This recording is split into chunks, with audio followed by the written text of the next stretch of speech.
Welcome back to my channel. और आज हम करने वाले हैं important MCQs related topic blood. Okay, ये माइक्रोबायोलॉजी के लिए भी बहुत ही इंपॉर्टेंट है अगर इम्यूनोलॉजी टॉपिक है तो, और लैब टेक्नीशियंस के लिए भी बहुत ही इंपॉर्टेंट टॉपिक है। Okay, so let's start it. First question है कि what is the primary function of blood.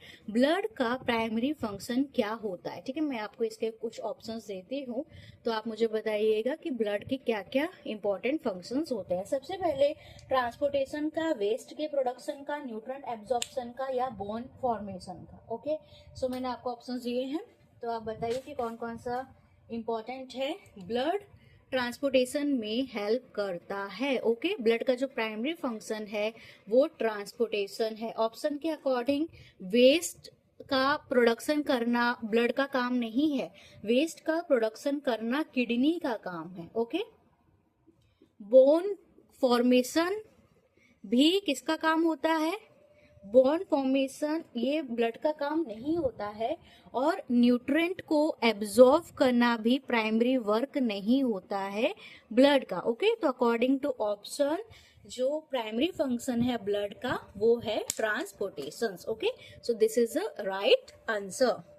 अभी सेकंड क्वेश्चन है कि विच component of blood is primary responsible for clotting. Okay, तो ब्लड के अंदर ऐसा कौन सा कंपोनेंट है जो क्लॉटिंग के लिए इम्पोर्टेंट है? तो क्लॉटिंग के लिए कौन सा इम्पोर्टेंट होता है, बताइए। क्लॉटिंग के लिए क्या इम्पोर्टेंट होता है ब्लड कंपोनेंट? प्लेटलेट। ओके, अब इसी के साथ कुछ और एमसीक्यूज यहीं पे ही हम कर लेते हैं।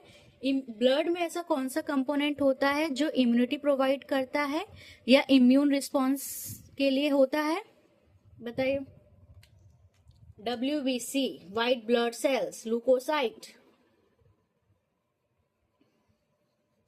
और प्लेटलेट का another name of platelet, platelet का दूसरा नाम क्या है?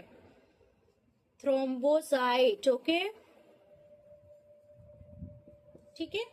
अभी मुझे बताइए कि क्या कंपोनेंट, ऐसा कौन सा ब्लड का कंपोनेंट है जो ऑक्सीजन के ट्रांसपोर्टेशन के लिए हेल्पफुल है?